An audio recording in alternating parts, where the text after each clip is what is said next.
আমরা যারা graphics design নিয়ে কাজ করি, তারা অনেক সময় বিভিন্ন শিক্ষা প্রতিষ্ঠান সহ নানান অফিসের আইডি কার্ডের জন্য ডিজাইন করে থাকি। কিন্তু অনেকেই কার্ডের সঠিক যে প্রিন্ট মাপ তা জানে না। তাই আজকের এই ভিডিওতে আমি দেখাবো কিভাবে একটি আইডি কার্ডের সঠিক মাপ করা যায় এবং সেটি দিয়ে কিভাবে প্রিন্টের জন্য রেডি করা যায়। এছাড়াও এই ভিডিওতে থাকবে 10টি আইডি কার্ডের টেমপ্লেট যা সঠিক মাপে তৈরি করা এবং সহজেই ব্যবহারযোগ্য।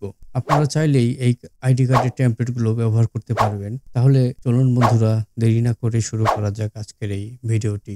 ভিডিওটি যারা দেখছেন সবার প্রথমে একটা করে লাইক দিয়ে দিন, আর যারা এখনো সাবস্ক্রাইব করেননি তারা চ্যানেলটি সাবস্ক্রাইব করুন এবং বেল বাটনটি অন করে রাখুন।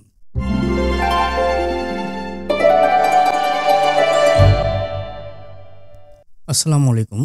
তো শুরুতেই আমরা যে কাজটি করব সেটি হচ্ছে যে আমাদেরকে প্রথমে আমাদের ইলাস্ট্রেটরটি ওপেন করে নিতে হবে। ওপেন করে নেওয়ার পরে আমরা যে কাজটি করব, প্রথমে নিউ একটি ডকুমেন্ট নেব। নিউ ডকুমেন্ট নিয়ে এখানে আমরা প্রথমে ইঞ্চিতে সিলেক্ট করে দেব। এরপরে আমরা যে কাজটি করব সেটি হচ্ছে যে এখান থেকে আমরা ওয়াইডে দেব আমরা 2.22 এবং হাইটে দেব আমরা 3.42 দিয়ে আমরা এটিকে সেম ওয়াই করে দেব।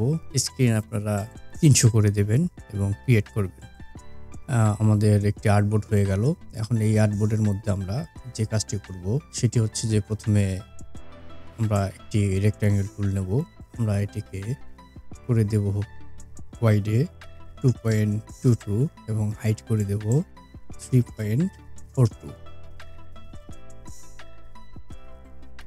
এটিকে করার পর আমরা আবারও রেক্ট্যাঙ্গেল টুল নেব এবং এখানে আমরা যে কাজটি করব সেটি হচ্ছে যে এখানে দেব আমরা 2.17 এবং হাইটে দেব 3.37 দিয়ে এটিকে ওকে করব। করার পর আমরা এটিকে আবারও বসিয়ে দেব। এরপরে আবারও আমরা রেক্ট্যাঙ্গেল টুল নেব। নেওয়ার পর এখানে আমরা দেব ওয়াইডে 2 এবং হাইটে দেব 3.2, ওকে করব। ওকে করে আবার ওইটাকে মিডিল নেব।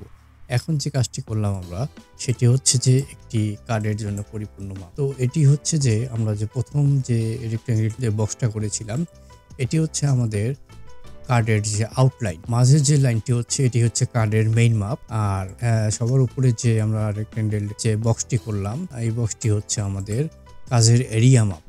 তো এটিকে আমরা করব Ctrl+5 দিয়ে এটিকে আমরা গাইড করে দেব, লক গাইড করে দেব। এরপরে আমরা যে কাজটি করব সেটি হচ্ছে যে এটিকে আমরা ব্যাকগ্রাউন্ড হিসেবে রাখতে পারেন অথবা এটিকেও লক করে দিতে পারেন এবং এটির আপনি আউটলাইন অফ করে দিতে পারেন। এখন যে মাপটি দেখতে পাচ্ছেন এটি হচ্ছে আমাদের অরিজিনাল যে মাপ সেটি। এখানে যে মাপটি দেয়া আছে এটির মাপ হচ্ছে 2.22 এবং 3.42। পরেরগুলো যে মাপ আছে এটি হচ্ছে 2.17, 3.37 এবং তারপরের যে মাপটি দেওয়া আছে এটি হচ্ছে 2, হাইটে আছে 3.2। তো আপনারা এই মাপে যখন কাজগুলো করবেন তখন আপনারা কার্ডের যে সঠিক যে ব্যবহারটি সেটি এখানে পাবেন। তো আমরা যে ডিজাইনটি আমরা যে 10টি ডিজাইন করে রেখেছি সেই 10টি ডিজাইন যদি আমরা দেখি তাহলে দেখবেন আমাদের এরকম। তো আমাদের এখানে 10টি ডিজাইন রয়েছে। তো এখানে যে ডিজাইনগুলো আমি দিয়ে রেখেছি দেখেন, এগুলো আপনারা অবশ্যই আপনাদের কাজে লাগতে পারে। যদি আপনারা ব্যবহার করেন তাহলে কাজে লাগাতে পারেন। এখানে দেখুন যে বিষয়টি হচ্ছে আমাদের যে এরিয়া, এখানে যে এরিয়াটি আছে সেটি হচ্ছে আমাদের কার্ডের আউটলাইন, মানে কার্ড থেকে একটু বাড়তি করে রাখা আছে, যেটি আমাদের কার্ডের যদি প্রিন্ট করা হয় প্রিন্টের সাইডে আমাদের এটি আউট হয়ে যাবে। এরপরে যে বিষয়টি আছে সেটি হচ্ছে যে এটা হচ্ছে কার্ডের অরিজিনাল মাপ। তারপরে একটা যেটা আছে সেটি হচ্ছে কার্ডের ভিতরে যে আপনার কাজগুলো করবেন সেটির মাপ। তো এভাবে আমাদের এই কার্ডগুলোকে সাজিয়ে দেওয়া আছে। আপনারা এই মাপটা নিয়ে আপনারা কাজ করতে পারবেন। কার্ডগুলোর মধ্যে যেভাবে সাজিয়েছি সবগুলো স্কুলের লোগো বা যে কোনো প্রতিষ্ঠানের লোগো দিয়ে আপনারা কাজ করতে পারবেন। এখানে ছবি দিতে পারবেন, এখানে ক্লাস রোল আইডি যেটা যেটা লাগে আপনারা চাইলে এগুলো এডিট করে করে কাজ করতে পারবেন।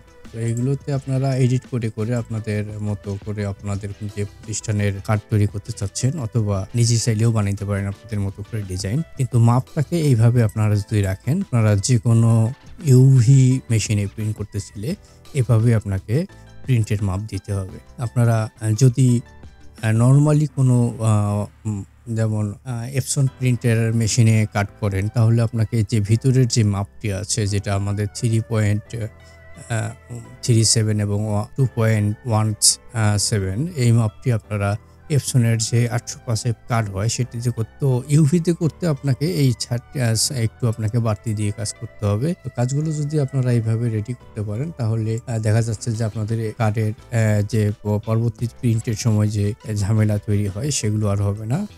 প্রিন্টের সমস্ত মাপ ঠিকঠাক, প্রিন্টের কোনো এদিকে উপরে নিচে বা সাইডে ডানে বামে কম বেশি হবে না। দেখা যায় অনেক ক্ষেত্রে আপনারা যখন কার্ডের মাপটি, আমি নর্মালি একটু দেখাই, এই মাপটিকে আপনারা যখন কাজ করেন, দেখা যায় অনেক সময় আপনাদের মাপটি এরকম। তো আমি এই মাপটিকে যদি আমি দেখা যাচ্ছে যে আমার যে প্রিন্টের যে সাইজটা আছে, অনেকেই এই জিনিসটা ঠিকঠাক করে না, না করে করে কি সরাসরি এইভাবে মনে করেন যে তুলে দিয়ে রেডি করে রাখে। এতে দেখা যাচ্ছে যে আপনার কার্ডের যে অরিজিনাল যে শেপ, মাপ টাপ সবগুলো কিন্তু চেঞ্জ হয়। এর কারণে অনেক সময় কার্ডের প্রিন্টের কম বেশি হয়। তাই আমি বলবো আপনারা কার্ডের যে অরিজিনাল মাপটি আছে সেটি অবশ্যই ভালো করে দেবেন এবং সেভাবেই কাজগুলো করবেন। তো আশা করি আপনারা বুঝতে পারছেন সবাই। আজকের ভিডিওটি এ পর্যন্ত। ধন্যবাদ সবাইকে।